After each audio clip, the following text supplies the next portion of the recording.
Salut tout le monde, c'est Marine, j'espère que vous allez bien. Je souhaite vous emmener avec moi dans cette nouvelle vidéo où je vais aller chercher des mangas qui me plairont et qui pourront potentiellement plaire à Clem. Allez, on y va. Je me promène dans l'espace culturel Leclerc pour faire découvrir à Clément quelques petits mangas sur lesquels j'aimerais avoir son avis. Donc je pense déjà dans un premier temps lui prendre celui-ci, qui s'appelle After God, qui a l'air de plutôt bien me plaire. Moi qui aime beaucoup tout ce qui est sur les dieux, la mythologie, etc.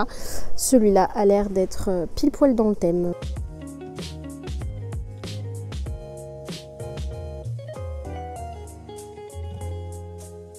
Blague à part, bosse ou crève. Sympa, sympa. Alors, je vais vous montrer deux petits mangas qui me plaisent beaucoup, que je vais sûrement prendre aussi. L'exorciste hérétique. Et donc ça me plaît beaucoup, hein. Moi qui adore tout ce qui est basé sur le paranormal, etc. Et je trouve qu'elle donne quand même sacrément envie, la couverture. Et je vais prendre un livre qui, pour moi, me plaît beaucoup plus, qui s'appelle Magnus of the Library. Excusez-moi. Protéger les livres, c'est protéger le monde.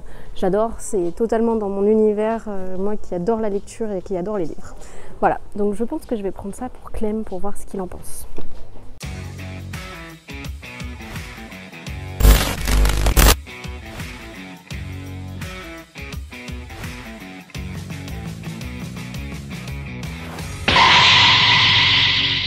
Ok, donc on se retrouve pour parler des trois lectures, des trois mangas que s'est acheté Marine et qu'elle souhaitait me faire découvrir. L'exorciste hérétique, After God et Magus of the Library. Trois mangas qu'on a lus. On ne s'est pas trop parlé sur ces trois mangas en réalité.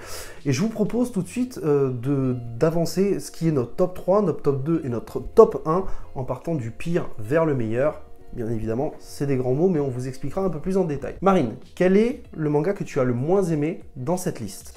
L'exorciste hérétique serait sur la 3e marche. Je te laisse un peu expliquer pour l'histoire et puis donner aussi ton avis. Ok, alors top 3, je suis totalement d'accord. Donc l'exorciste hérétique, ça nous raconte l'histoire, ça nous projette dans un monde fantastique dans lequel les humains et les démons cohabitent.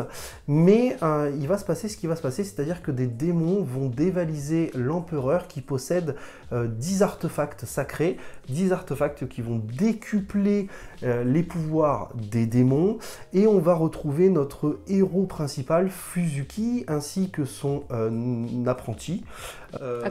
Acolyte, oui. Fuzuki qui est un exorciste aux méthodes particulières et relativement violentes, et qui va croiser également la route d'un petit mi-démon, mi-humain, qui va se retrouver là un peu par hasard, embarqué dans cette aventure. Pourquoi c'est le manga que tu as le moins aimé ? J'ai trouvé que, comparé aux autres, les dessins sont, même s'ils sont très jolis, je les trouve assez simplistes. Bon, il y a des pages qui sont magnifiques, hein, mais les dessins sont plus épais, on va dire, que les autres. Et ils sont moins finis, moins détaillés que les deux autres.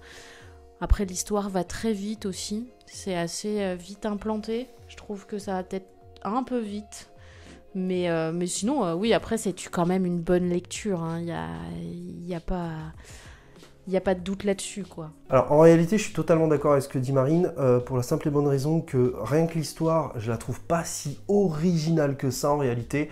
C'est du vu, revu et corrigé, des démons qui volent des artefacts. Moi, ça me rappelle plein de shonen différents. On est sur un truc plutôt classico-classique. C'est très vite, les enjeux sont très vite posés. On sait à peu près où va se diriger l'histoire.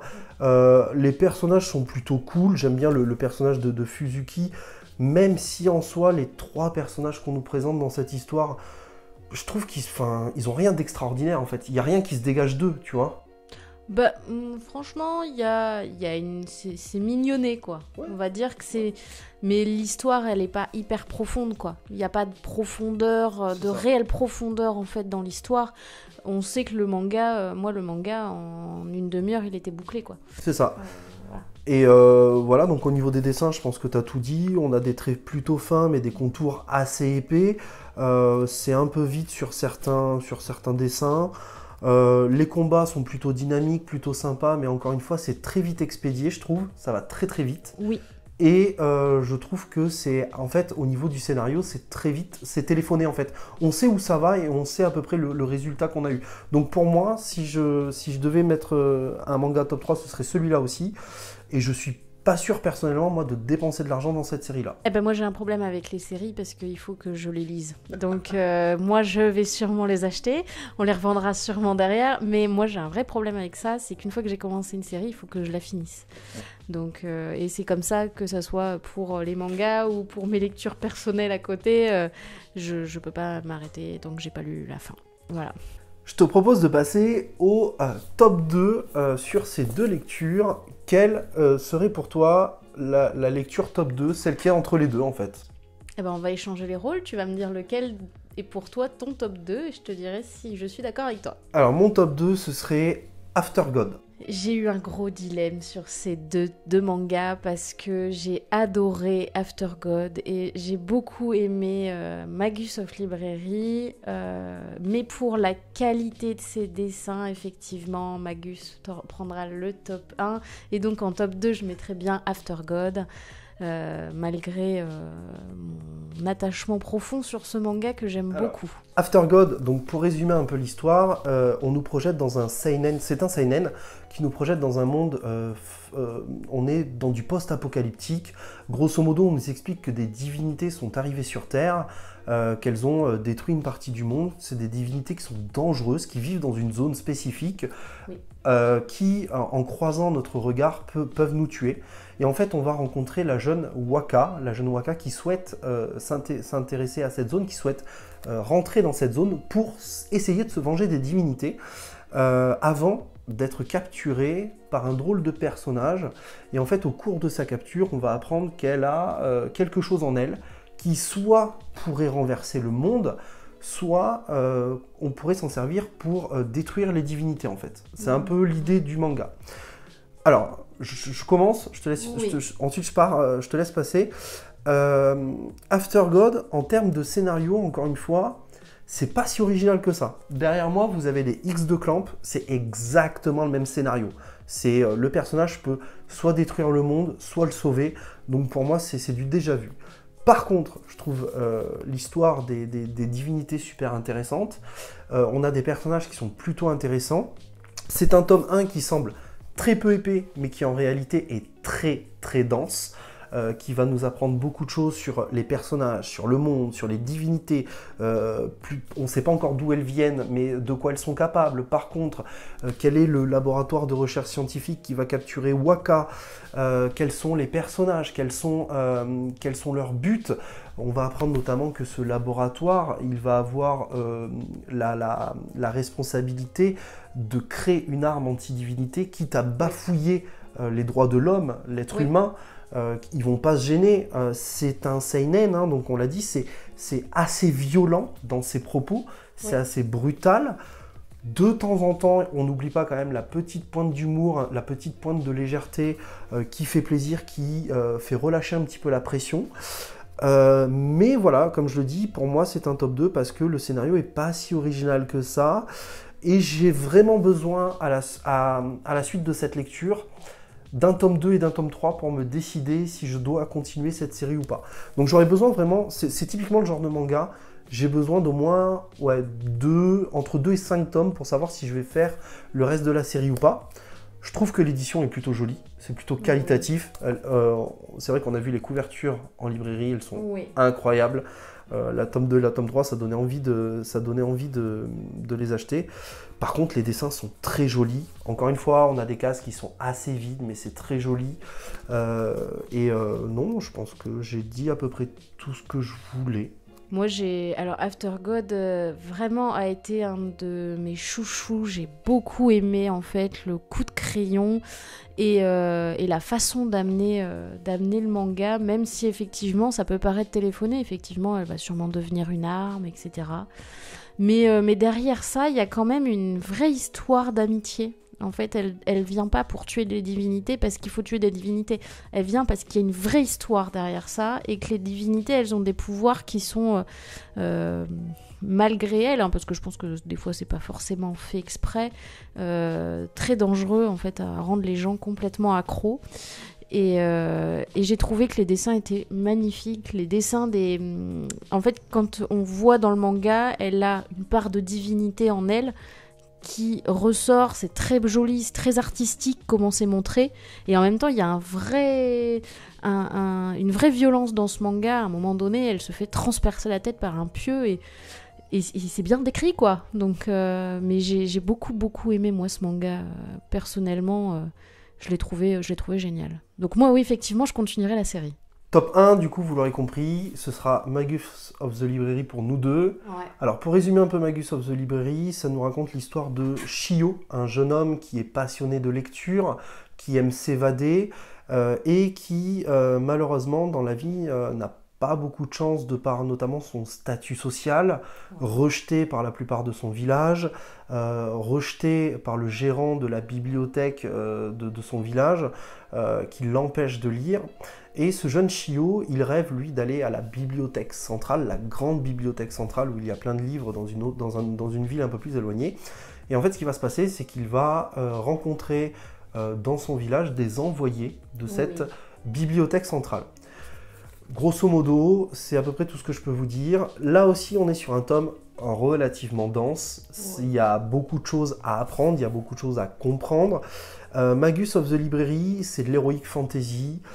Première chose que je peux vous dire, c'est que j'ai adoré le world building de ce récit. Il est incroyablement détaillé. Oui. Il y a beaucoup de détails, que ce soit dans les dessins, que ce soit dans l'histoire. Il y a un vrai propos qui est autour du livre. Cette histoire, c'est une véritable ode à la lecture, c'est une véritable lettre d'amour poétique à la lecture. Le fait qu'on nous dise dans le livre qu'il faut protéger les livres, il faille protéger le savoir, je trouve que c'est super intéressant. J'ai adoré le personnage principal, Shio, qui, malgré le fait qu'il soit harcelé, discriminé, est un côté très solaire dans sa façon d'être, dans sa façon de rêver. Et d'ailleurs, il nous fait rêver, il nous fait partir à l'aventure avec lui quand il lit. Mais pas que. J'ai trouvé les thématiques super intéressantes, hein, comme je vous le dis, on parle de discrimination, de harcèlement, d'accessibilité à la lecture, d'égalité forcément du coup, de rêve, vraiment il y a beaucoup de thématiques en un seul tome et ça m'a totalement convaincu. Je trouve les dessins absolument sublimes dans ce récit. Vraiment, je trouve les dessins, mais quel détail. Honnêtement, à ce jour, avec des dessins aussi détaillés, qui fourmillent de détails comme ça, le seul autre manga que j'ai vu aussi bien détaillé, c'est Gannibal, je pense.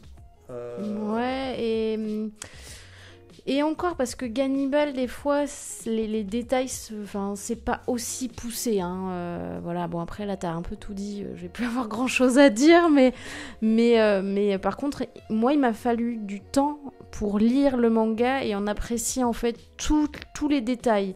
Parce que tout est détaillé dans ce manga. Donc, il y a une vraie pause de l'histoire, où j'ai pas trouvé ça dans l'exorciste hérétique par exemple, où tout va très très vite. Là ils prennent le temps de poser le récit, d'expliquer où on va aller, mais sans en dévoiler trop.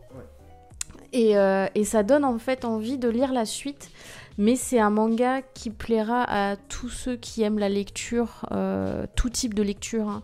C'est c'est une vraie déclaration d'amour au lecteur et au livre. Donc j'ai trouvé ça super intéressant parce que c'est vrai qu'on n'en parle pas beaucoup. On a plutôt l'habitude d'avoir des mangas de sport, des mangas comme GTO. Voilà, on va retrouver tout ça. C'est la première fois que je vois un manga aussi profond et aussi détaillé en fait. Il y a une vraie profondeur dans ce manga où on va vraiment appuyer les choses et c'est pas en un tome qu'on aura compris l'histoire quoi. Non. Il va falloir beaucoup de il y a des tomes qui vont arriver, il y a pas de il n'y a pas de fin téléphonée. Voilà. On ne sait pas où est-ce qu'il va aller et on ne sait pas ce qu'il va devenir. Il a des capacités, ce jeune homme, et on espère qu'il va arriver là où il a envie d'aller. Voilà, comme dit Marine, tout n'est pas dévoilé. On nous parle d'une bribe de Magic Building, puisqu'on nous parle un peu de magie en fait dans ce premier tome, mais on nous détaille très peu de choses finalement. Il y a un gros pan de l'histoire qui s'arrête à la fin de ce tome 1, alors sans trop vous en dévoiler, mais il s'est passé quelques années quand même entre le début du livre et la fin du premier tome, donc ça c'est super intéressant. Est-ce que il y a des choses qui se sont passées, ce qu'on apprendra plus tard, etc. Ça c'est des choses qui forcément intéressent. C'est vraiment... et puis c'est de l'heroic fantasy, ça fait plaisir. J'adore la caractérisation des personnages, les Kahuna, là, qui sont les envoyés de la bibliothèque centrale. J'adore leur personnalité, elles sont douces, mais elles sont justes, tu vois. Elles sont pour la justice, en fait, et elles ont une attitude que j'aime beaucoup. Enfin, il y a vraiment beaucoup de choses dans ce manga que j'ai beaucoup aimé, moi, dans l'histoire et dans les dessins. Et non, clairement, ça, par contre, je vais m'investir dans cette lecture. Ouais. C'est vrai que les Kahuna, on les voit beaucoup dedans, hein. C'est comme des protectrices en fait des livres. Elles ont toutes des particularités, elles font partie de certaines castes de Kahuna, elles ont toutes des métiers différents. Ça change de la bibliothécaire acariâtre qu'on a l'habitude d'avoir, ou la dame du CDI qui est tout le temps en train de dire « Chut, faut pas faire de bruit ». Donc non, vraiment un très très très bon livre, une très bonne lecture que je recommande à tous ceux qui ont envie d'avoir une ode à la lecture là-dessus. Voilà, en tout cas j'espère que cette vidéo vous aura plu. N'hésitez pas à nous dire en commentaire votre avis sur ces 3 mangas, si vous les avez lus, si vous avez envie de les lire, si au contraire vous en avez rien à faire. Et également n'hésitez pas à nous dire en commentaire quel manga vous pourriez nous proposer comme ça pour ce type de vidéo. Ça nous intéresse et ça pourrait nous faire découvrir des nouvelles séries et pourquoi pas des nouveaux coups de cœur. Merci à tous d'avoir regardé cette vidéo. À très très vite. N'oubliez pas, bien évidemment, si vous avez aimé cette vidéo, à la liker, à la partager, à vous abonner, à laisser votre meilleur pouce bleu, à laisser votre meilleur commentaire. Ouais. On vous dit à très très vite. Prenez soin de vous et n'oubliez pas, de grands mangas impliquent de grandes lectures.